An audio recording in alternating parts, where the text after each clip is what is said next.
The Old Testament is notoriously difficult to read without proper context and can be a barrier of entry for people who aren't Christians. Even people who are Christians sometimes struggle to make sense of God's character in the Old Testament. In these 2 episodes, I intend to address some of the commonly held misconceptions about the Old Testament, its culture, and the meaning behind it all.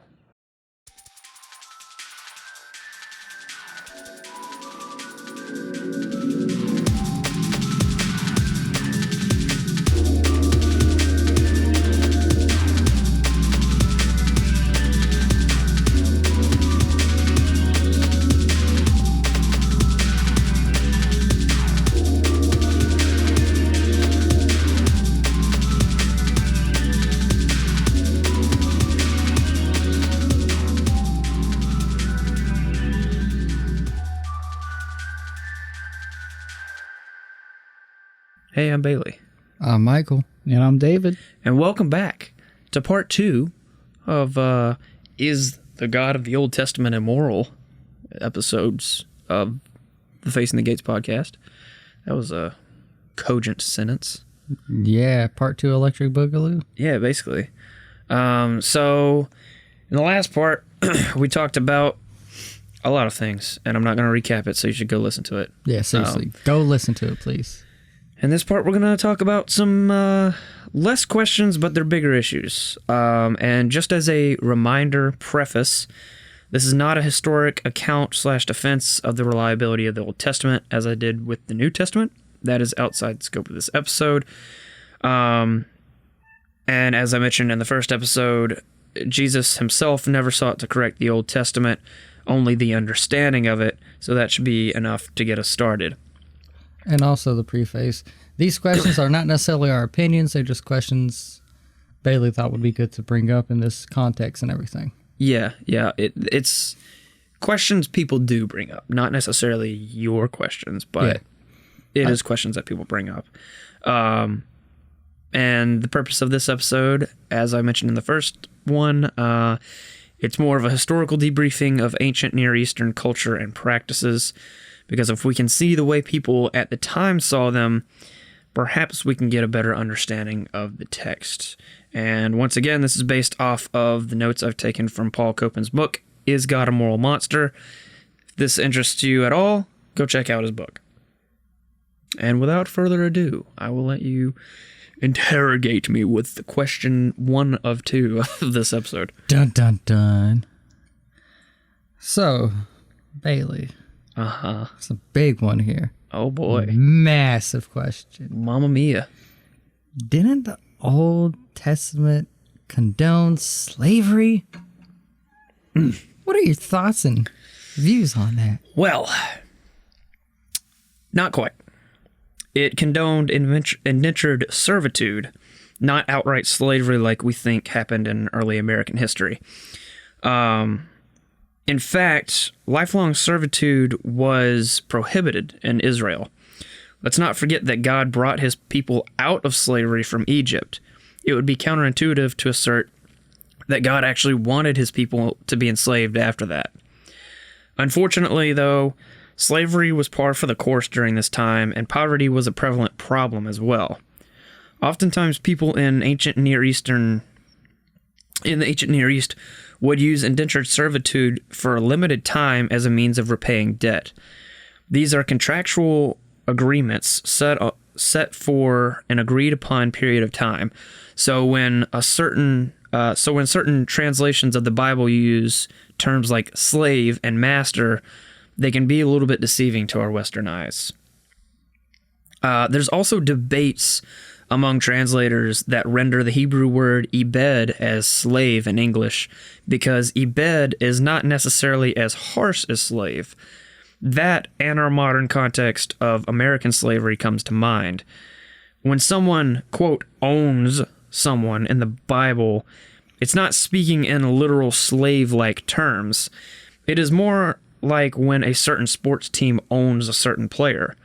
So when someone sold their wife and children to slavery during Old Testament times, what this meant was that the family was so poor that they would have to go to work as indentured servants for their debtor. It was put in place actually to protect the poor because they can keep their dignity and their family. Nowadays, we criminalize people for going homeless or being poor, both of which can remove a person's dignity and outcast them from their family. But back to Israel, regardless of their work, servants were forgiven of their debts every 7 years. Servitude was a step down the social ladder, but once someone had paid their debt or been forgiven, they would be able to regain their own status.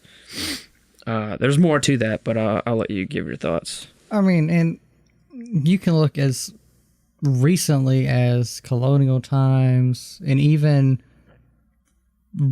just before pre-modern era of indentured right servitude. After slavery, sharecropping was basically another form of indentured servitude. Yeah.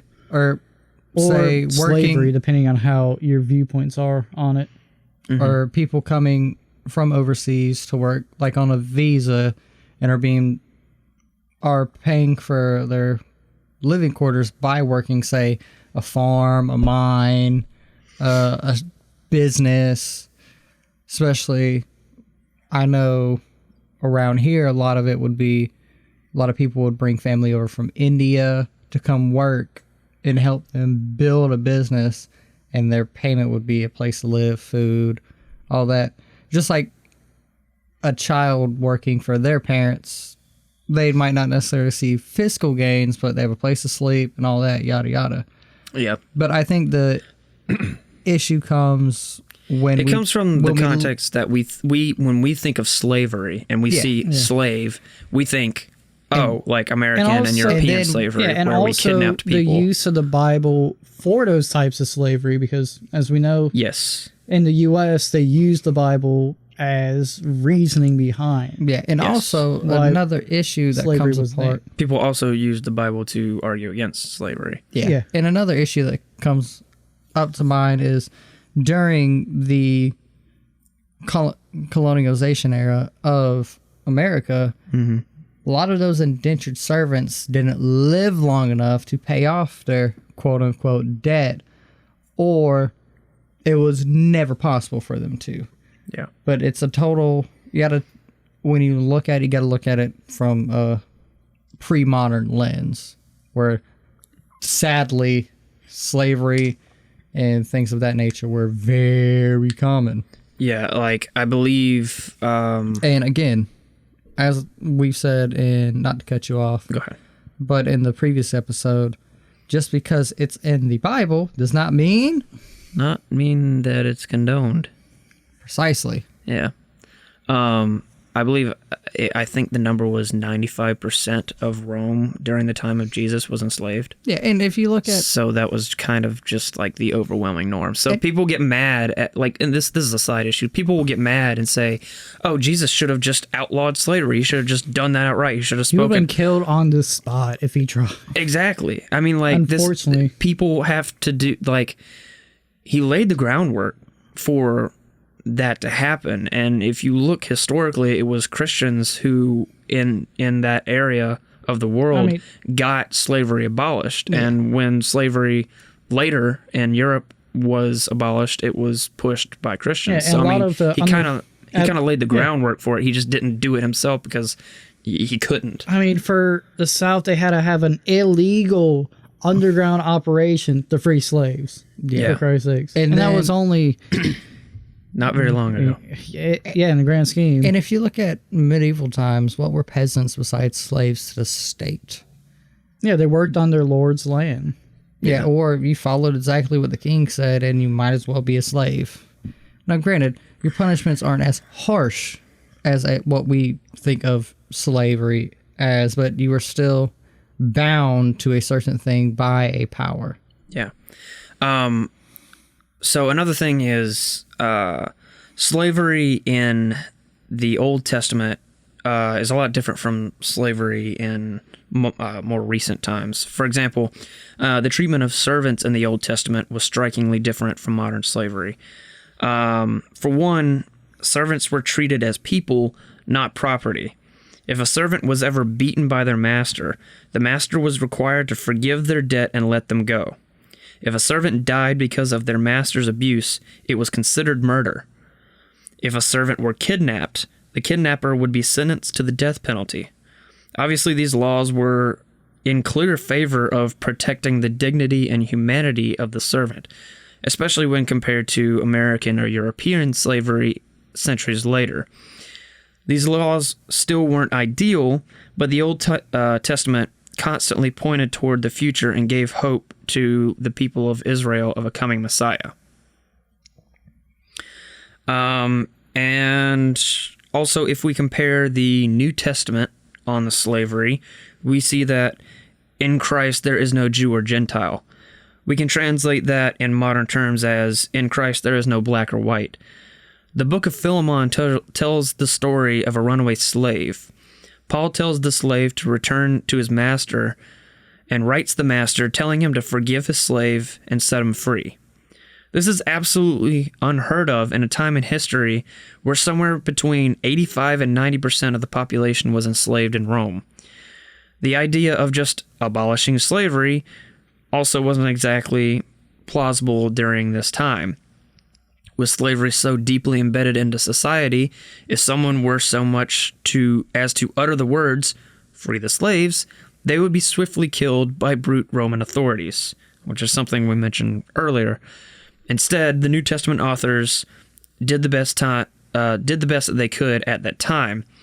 Paul also rebuked slave traders and commanded slave masters to refer to their slaves as brother and sister.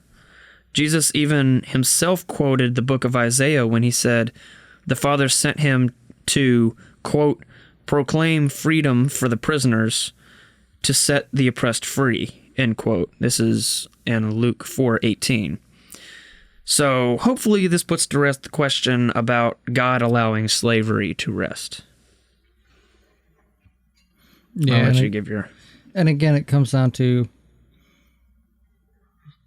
sometimes God knows when to play a heavy hand and when to let things evolve and move and grow. Because for true belief, you don't need a heavy hand. Right. And also, I mean, it's just like looking throughout our history. It wasn't just, free the slaves. It was dissolving that power and that complex. There's a greater context and historical, cultural context that people aren't aware of. And also, just because it's there doesn't mean it's a good thing. You know, it's, like I said, it's kind of just doing the best with what you can at the time. Yeah, it's like how we perceive just the South was guilty of perpetuating slavery. It was both North and South. North needed the goods. South provided the goods. Yeah. And we needed the slaves, and people brought them. Just like with anything, any illegal market or any immoral market, whether we can look back 1,000 years from now, hindsight's 2020. In the time, it might not have seemed an abnormal or immoral thing. Yeah. But looking back on it with a modern lens, we're able to clearly see, and that's a sign of free will and growth. I mean, heck, like for an example, is like collegiate sports players getting paid for their being shown for like games, TV, and everything. That's a pressing issue in that field now, where it's been kind of understood you're not getting paid for any of this. Like, oh yeah, you're in one of the best-selling games, but you're not getting paid. And in 1,000 years, we'll look back like that's ridiculous. Yeah. Just like we're looking back at it now going, that's ridiculous. But during the time, it was seen as a normal thing. It's called chronological snobbery. Yeah. When you look back and be like, oh, how primitive they were back in that time. Yeah, and then you look at some shit we do and it's like, how primitive we really are. Yeah. And then they'll look at themselves 1,000, 2,000 years there and like, how primitive they were. Yeah. iPhones. What a petty civilization. And then their civilization, like, we have gloop glop. Yeah. And then the last people from our era would be like, back in my day, we had an iPhone and a tablet, and we were fucking happy about it. We just couldn't get things streamed directly through our brain. There was a We new had to go on iPod. OnlyFans. They had these things called iPods, and you put your music on it, and then Just you could your listen music. There was no camera. No. And then the next year, it had a screen. And they're like, okay, Grandma, we get it. I do miss MP3 players, though. Yeah, those are but- dope. Are we ready for the next question? Or do you have any more points? That was it. Just to wrap up is basically to kind of recap that question is slavery in the Old Testament wasn't really slavery. It was indentured servitude. Kind of something lost in translation, kind of. Yeah. It was... Please note that does not mean there was not slavery around that time. It's just Right. a lot of the- And again, compared to other cultures around or other surrounding nations, Israel's slavery was less bad because they treated the slaves as people, whereas other nations treated them as property. And also, they didn't allow lifelong slavery or indentured servitude. They only allowed it for up to 7 years because after that, they had to be forgiven. If their debt wasn't repaid in pretty 7 much, years already. It was still a fucked up thing, but it was a step towards Yeah. progress. Plus, and like I mentioned, it was kind of put there so that they weren't screwed. You know, like if you get in debt with someone, you know, like you don't have to, you know, be killed or go to prison or whatever. I don't know if they had prison back then. or wreck your honestly. credit score. Yeah, you don't have to wreck your credit score. You just take a little descend on the social ladder and then work your way back out of it. Systems evolve; they never go away. Right. I guess. Except All in China. Yeah, we can go ahead and go to the next question. All right, Which is and the last question, our but it's a big next one. and final question, which I would say is bigger than the last. I mean, this is like Mount Everest. You got to climb right here. Yep. Didn't God commit genocide when He commanded the killing of the Canaanites? Did I pronounce that right? You did. I'm very excited about that. Good job. But you know, give me your views and opinions on that. How you feel about that, Chief? All right. Well, I'm going to spend the rest of this episode answering that question. I there's, would hope so. yeah, there's some unpacking to be done. First of all, this is a particularly difficult text even for me, so it does deserve the utmost care. Copan devotes 3 entire chapters in his book to this topic, so I'll be covering the major key points. I believe that God is morally just as well as loving, so how do I square these qualities with this command? Well, let's start by taking a look at the Canaanites. They were not your semi-immoral type. They engaged in all kinds of sexual immorality, such as ritual temple sex, including but not limited to adultery, bestiality, and incest, and also sacrificed children. They believed the more sex they had with these places of worship, the more their god Baal would shower them with semen, which is rain for them. Another of these deities they worshipped was the goddess of sex and war by the name of Anath, who was envisioned as someone with, quote, blood, up to her knees, nay, up to her neck. Under her feet were human heads. In her sensuous delight, she decorated herself with suspended heads. Afterwards, Anath was satisfied and washed her hands in human gore before proceeding to other occupations, end quote. So this is the kind of people that the Canaanites were.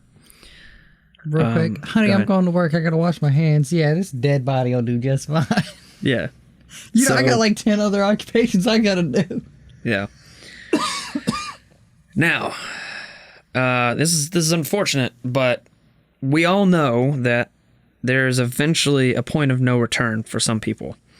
I've had to cut certain people out of my life because they were unhealthy for me and they refused to change. And I'm sure you can think of at least one person in your own lives that you believe might be past a point of no return. Or that you might just choke the fuck out. This was Canaan. God gave them over 400 years to repent, but they only got worse, and the only net positive option for the good of humanity was to issue this command so that they did not spread this gross immorality any further. It's a sad story, but it is one of divine justice. Now, there were many other times in the Old Testament where the Israelites decided to go to war with other nations without God's decree and were defeated. The situation with the Canaanites was one of those times when God willed this to happen for the greater good. Without God commanding it at this time, it would not be okay. So we may all agree that generally it is not okay to lie. But it would be okay to lie to a Nazi soldier if you hid Jews in your basement to protect them. Similarly, God's command against the Canaanites was a situational moral decree and not acceptable outside of this scenario. This was a one-time event decreed by God in the Old Testament. This was the exception, not the rule.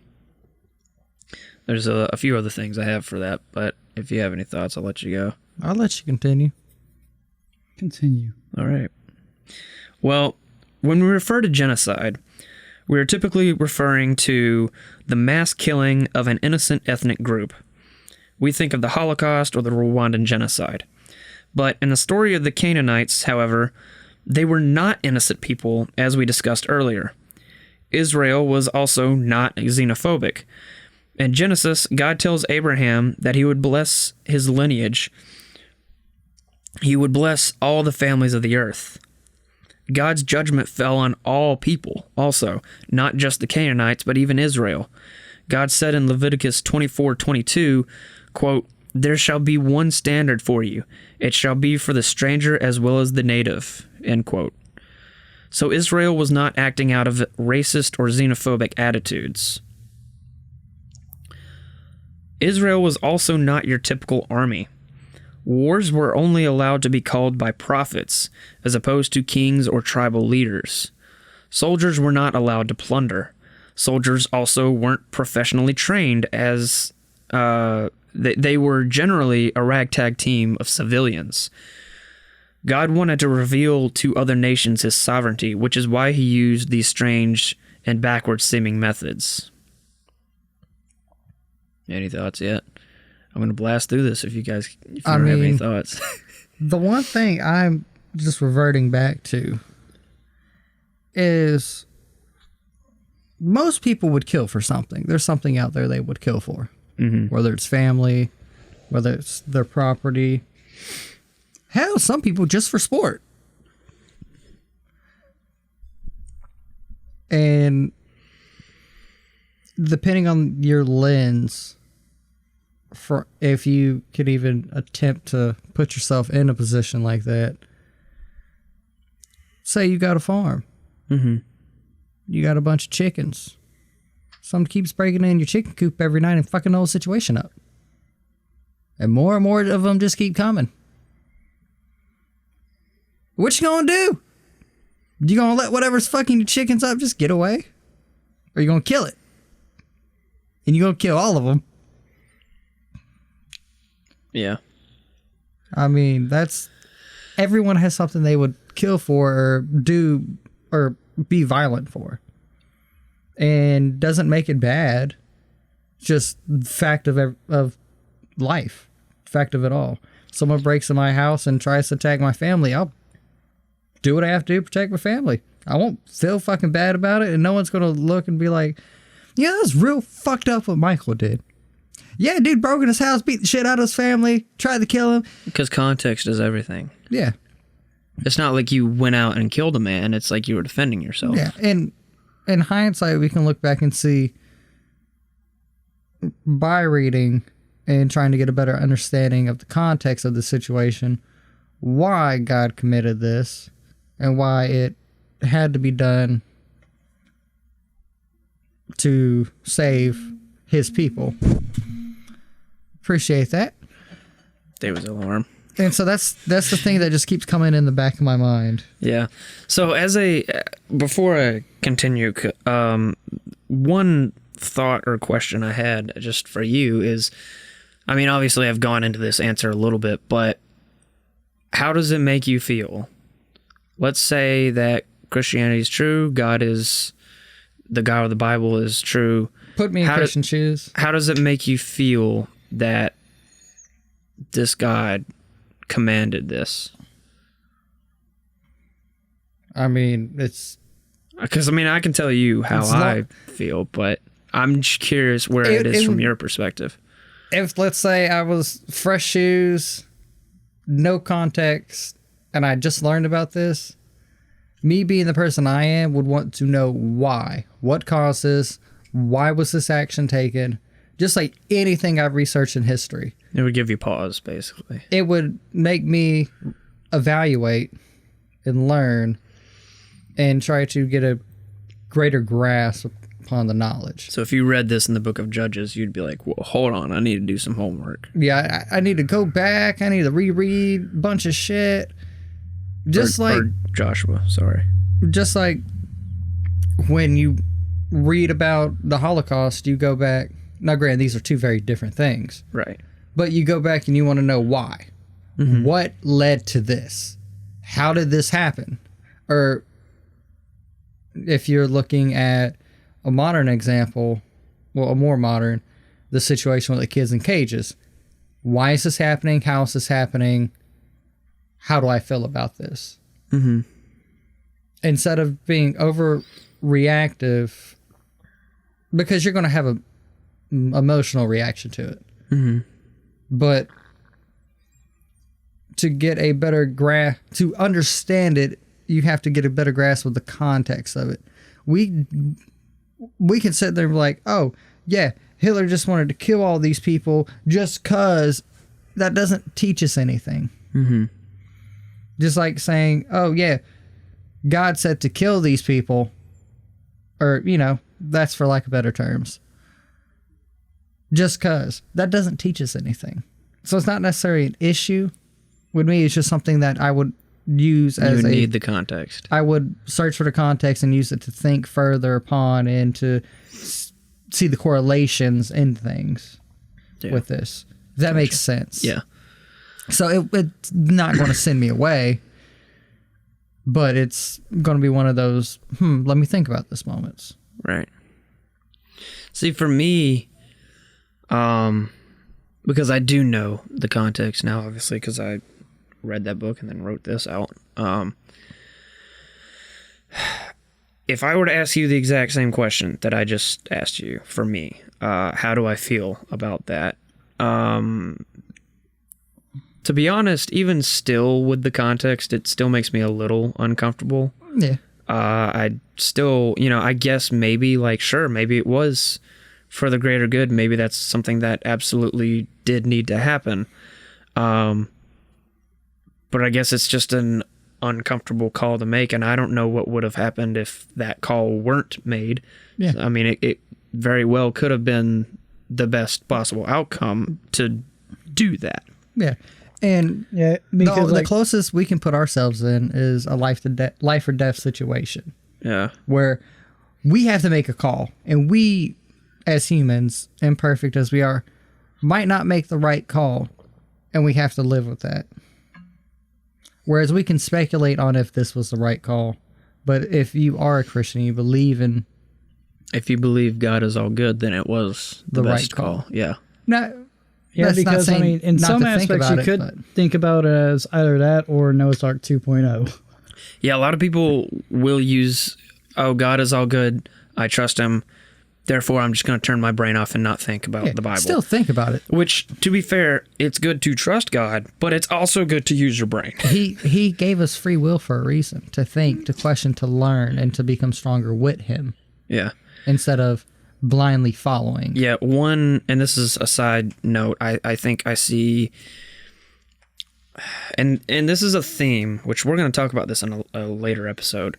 I think a problem with a lot of Christians today is when they hear people considering other religions or bringing up these types of objections to Christianity. Or questioning their own religion. Yeah, they just brush them off and give them pat answers. And no offense, but these people might be thinking more than you are. And they don't need pat answers. They need something that's well thought out and that has taken the time to, explain it, and something like we're doing with these episodes is kind of explain the Trying context, to flesh everything out. Yeah. flesh it out, and not just be like, like for example, the problem of evil. I might say to someone, well, people have an issue with the fact that there's so much evil in the world, and someone I know was like, because of the fall, duh. And I'm like, yeah, me and you agree on that. But if you're talking to somebody that's skeptical, But you're going to there's need to greater tease that. context. You're going to need to tease that out a little bit more than just say, flex tape. The fall, like that's just a quick fix. Like, Yeah. you need to play that out and be willing to have longer, more in-depth and more thought out conversations And about these things. Sometimes if you're a person they view in knowledge or in power and they're coming to you, sometimes they just need to work their way through you. So just talking, True. Yeah. getting a little response, and then continuing with that thought process, working through it. Because a lot of this shit is uncomfortable as hell to think about. Like, hell. Yeah. It's uncomfortable. Yeah. It's not a good thing. Right. Death of It is by definition the absence of good. death of people, not something we like to think about. We don't like to think about people dying, but it happens. And it can be terrifying, but you have to tackle these things if you want to have a good grasp of where you are and who you are and what you believe in. Yeah. Because if you just pounce past like this genocide question, do you really have an understanding, or are you just that uncomfortable with it? Yeah. I feel like the pat answer version of this is, well, if God said it was okay, then it was okay. Yeah. And that's not going to be good for somebody who's critically thinking about this. Yeah, or you could end up talking to the psychopath that takes that, okay, God said it was okay. God's telling me it's okay, but it's really mental illness speaking. And you could also take this out of context and say, oh, well, God said genocide was okay, therefore... Kill all the Jews. Yeah. Yeah, that's not how it fucking works. Yeah. And that's why, like, proper exegesis is important. Like, interpreting it is very important because people can take it out of context. And you've got to get yourself out of your comfort zone sometimes, speaking on this stuff, and you got to sometimes get other people out of their comfort zone. Yeah. Like, there may be some questions any three of us might not want to answer, but sometimes you have to sit there and think about it and dwell on it and learn from it. Yeah. Because again, hindsight's 20/20. Yeah. But knowledge is forever. Right. So there is some. This is sounded pretty horrible so far, but there is some hopefully good news. One important thing to note is that scholars believe that Joshua is using hyperbole when he says that he, quote, struck all the land, left no survivor, and utterly destroyed all who lived, end quote. This didn't literally happen because later in the book, Caleb asked Joshua if he can drive out the Canaanites, who are a Canaanite tribe. If they were utterly destroyed, how would there be anyone to drive out? Joshua has to be using hyperbole to say that he won the war. It's much like when we say our favorite sports team annihilated the other team. We don't mean it literally, and neither did Joshua. Such use of rhetoric was a common thing during this time period when describing military accounts. The descriptions of what happened during this war were short and brief, only 4 verses. Compare this to other nations around the time who bragged about flaying their live victims, impaling people, and stacking bodies for show. Other nations, quote, bragged of gouging out troops' eyes and cutting off their ears and limbs, followed by displaying their heads all around a city, end quote. This makes what Israel did look tame. Yeah, it is historical context again. All ties back to historical context. I'm not going to sit there and judge an ancient civilization that I have no ties to because I'm looking at it through a modern lens. I can speculate and I can make my own judgment upon it, but it doesn't mean shit. Yeah.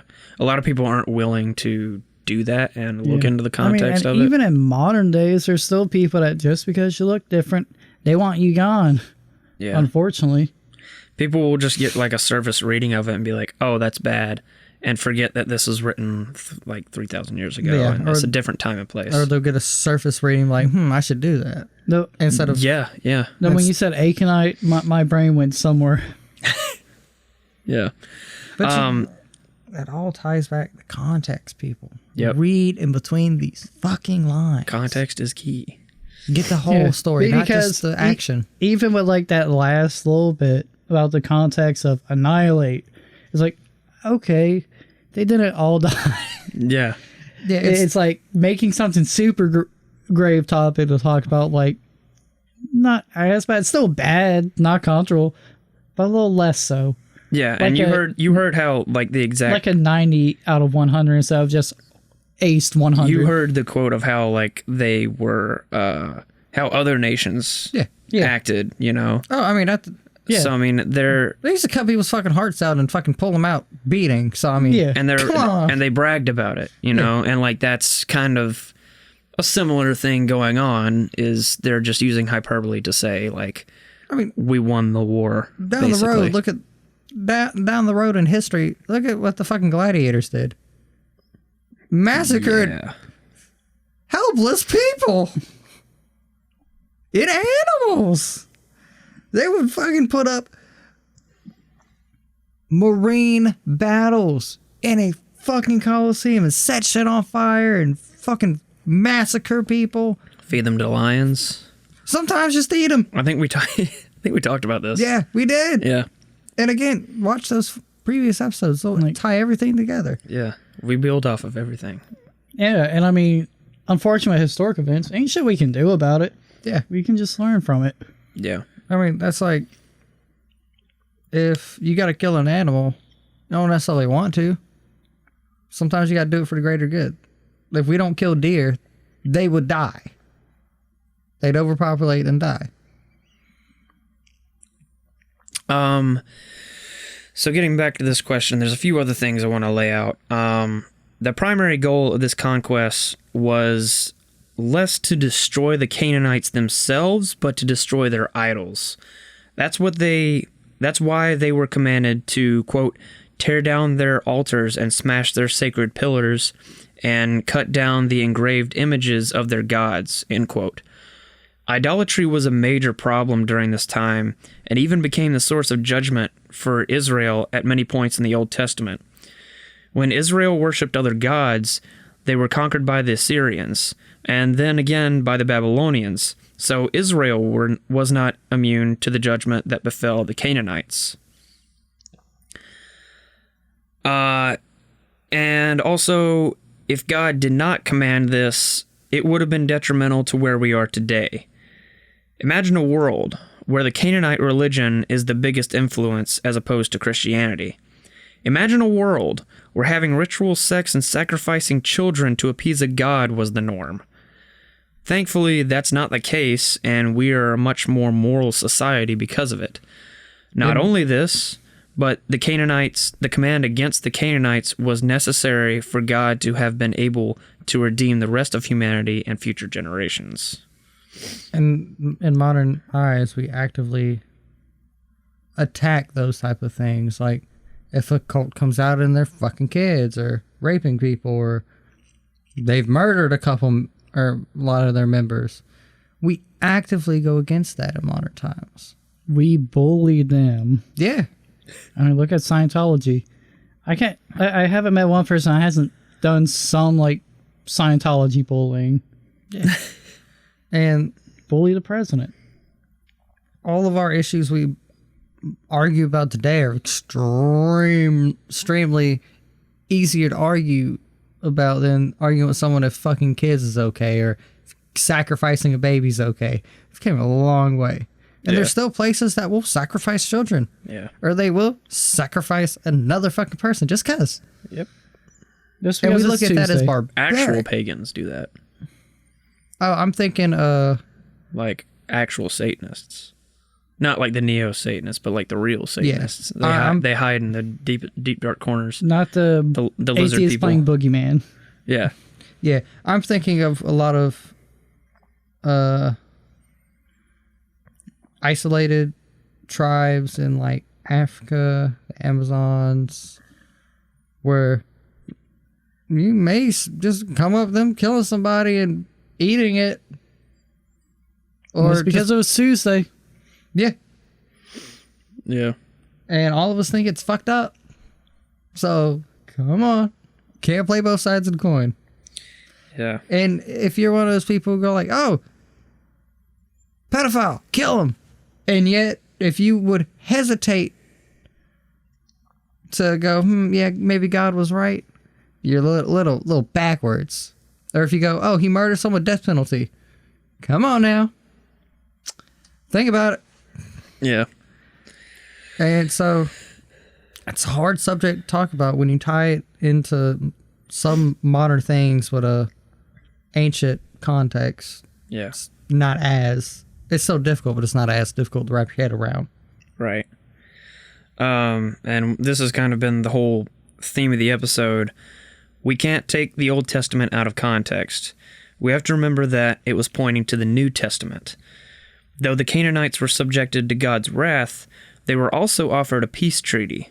Later in the book of Zechariah, some of those Canaanite people joined the nation of Israel. Prophets such as Isaiah pointed to a time where the Gentile nations would be able to join Israel as a multi-ethnic group. This happened when Christianity began and God extended his grace to the masses. And so that was the last note I have on that question. There was a lot.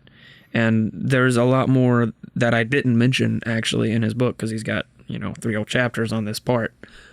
So if any of what I have spoken of interests you at all, Go read the fucking book. Go check out his book because he's got a lot more. There were some questions and topics that I didn't even really bring because I just kind of brought the most, I think, interesting and potent questions that a lot of people will bring up between these two episodes. But just to wrap up, to me, the overarching story of the Old Testament is of a God that never gives up on his people, despite all the immoral deeds that they do. Imagine cheating on your girlfriend or wife and her forgiving you. Then you do it again and she still forgives you, and so on and so forth. It seems so beyond our human capabilities to forgive someone for such hurtful acts, and yet that's exactly what God, the God of the Old Testament, does. He always offers them a way out and is willing to forgive them. And that's what I would take away from the Old Testament. It's a lot of, history and hard to read things and violence and stuff, but... Yeah. And maybe take, for example, last episode with the heroes. Maybe just take those stories as heathens. Yeah, and I think for example, a lot of the hardness that comes through these difficult to read things is all internalized, all because you have to think about it and question. And you got to come up with an answer and kind of solidify where you stand. I think that's probably the hardest part about things like this, hell, the problem of evil. Is they require you to think. Yeah. And gotta be big brain. Yeah. a lot of people don't care to, and I pity the ignorant, and sometimes ignorance is bliss, but at some point you can stand for something or die in the morning. So just be a little more open to think about these difficult things and do some research. Every religion has fucked up shit. I don't give a damn who you are. If a religion is unicorns and rainbows, it's full of shit. Yeah. Life's hard. Life's full of difficult decisions. And I think that's really all I got to say. And it just kind of ties into the overarching story. That was beautiful there, Michael. You're a motivational speaker. Y'all hamming it up. Why don't you kiss my ass? Oh, we're going to get canceled one day. One day. You have any thoughts, David? I think we probably talked about everything. Yeah, we just kind of ended up going in a circle jerk together. Yeah, pretty much, as we do. But hey, sometimes that's what you got to do to tackle these difficult things. And you got to kind of wrap your brain around it in a circle. Yeah. I like what you said about people just kind of finding an issue or something that may be a surface issue and just kind of nitpicking and being like, that's not why there's evil, therefore I don't want to believe in God, and then they just don't, and they use that as an excuse to not think about it anymore. Yeah. And be in their comfort zone of not believing or whatever it may be for them. Whereas my whole existence is uncomfortable because I don't know. Yeah. And I would love to be able to pick a side like, yeah, I'm comfy right here. So I think that's why some of these uncomfortable ass topics aren't uncomfortable to me. Cool. But yeah, you can't cherry pick anything. And if you're going to cherry pick, you better do some fucking research. Yeah. And find actual contradictions. Because I have problems with Christianity, I have problems with Islam, I have problems with Judaism, Hinduism. But those are for my personal, and I'm looking into them and trying to learn, and through this learning about them and finding where I stand, because it's uncomfortable to ask those questions and to tackle those points. Mm-hmm. But you got to. Yeah. And it's also, Michael found his hatred of simulation theory. Yeah. Always had a hatred of it. Yeah. At least the atheists saying they believe in it. Yeah. So David, well, as we wrap up, I have a question for you. Yeah. I'm sure you probably have met at least one atheist colleague who is like, look at all the terrible things of the Old Testament. That's why I'm not Christian. Have you met anybody like that? I haven't met people, like, for some people I've met, like, that was like their first issue, but then it was like more so towards religions in general. I guess the closest is a dude that was just so angry at life. He found like anger towards a lot of stuff in Christianity, and it's like, why you gotta be so angry?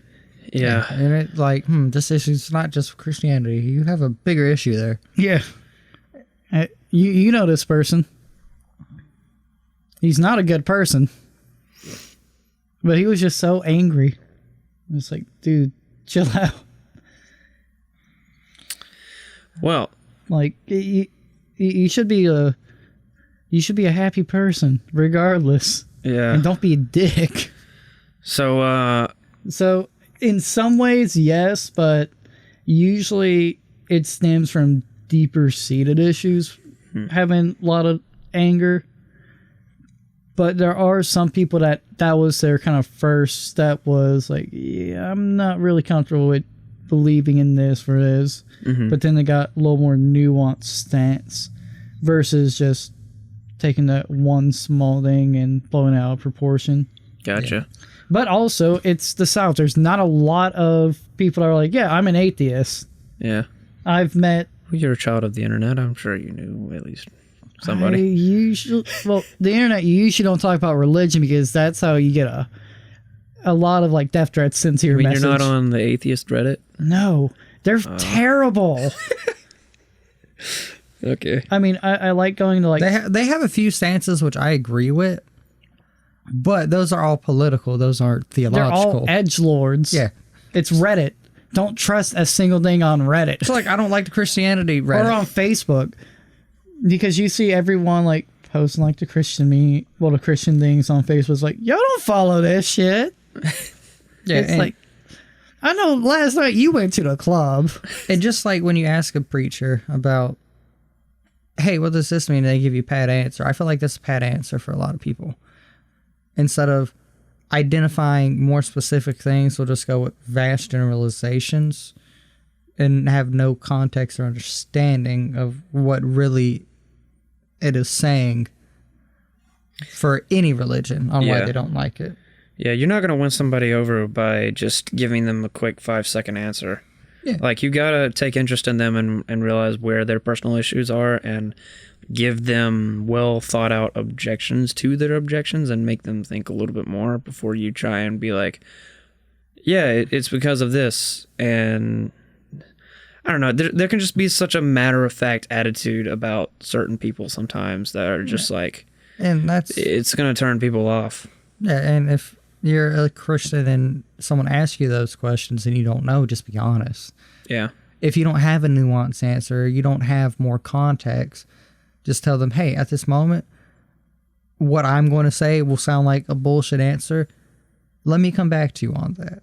Yeah. And they'll have more respect for you Just like if I go to Dave and ask, hey, yada, yada, yada. And he goes, oh, well, A, B, C, D, boom. Yeah. I'm like, bullshit. Or like you come me for a tech answer, it's like, I need to look into this. Yeah, I need to look into that more. And it's like, because most things you won't know off the bat. Yeah. You can give a decent answer usually, but if you want to make sure you have a good answer and a right answer, take your time in life. Just take your time. Yeah. But before we continue on into the circle jerk of madness, is there anything else you would like to add, fellas? Any last questions? Anything? Follow our social medias. Yeah, dude. Facing the Gates. Did we forget to do Facebook, that Twitter, in the last Instagram. episode? I feel like we did. But it's fine. We I mean, don't have to do it all if you the do time. enough, we'll make a nice OnlyFans that's literally just That's podcasts. just David. Just memes. Yeah, just the memes. We'll post some selfies. As soon as you pay, we're going to send you a picture of just the word "why." Yeah. And then a picture of Belle. Yeah. The dog. Yeah, the dog. Yeah. Not My old Dachshund. not the real doll David keeps in the closet. Oh yeah, let me tell you, every day. Yeah. So that's pretty much it. Email us at facingthegatespod@gmail.com if you have comments, questions, or concerns. Facebook, Twitter, Instagram. Facing the Gates. Hit us up. And YouTube, Podbean. yeah, give us reviews if you're on platforms that allow that, or comment, subscribe if you're on the Yubbly Tubblies. Yeah. And next week we're going to be talking about one of the culturally heated issues, the exclusivity of religious belief. The idea that why does this religion claim to have the absolute exclusive truth? That's intolerant, isn't it? We'll talk about it next week. But all religions say that. Yeah. Yeah. Well, Dun, dun, dun. some of them. Most Actually, no, some of them, not all of them. But yeah, All the big ones. isn't that intolerant? Isn't it intolerant? Well, you have to tune in next week. Maybe. And find out. Well, we're not going to dig in anymore. No, It's been real. it's been real fun. You fucked. It's been real. It's been real. It's been fun. It's been fun. I swear. It's been real fun. It's been real. I'm sorry. I'm just being. It's been fun. It's been real fun. And we'll see you guys next time Yeah. on Facing the Gates podcast. See you guys then. Love you. Goodbye.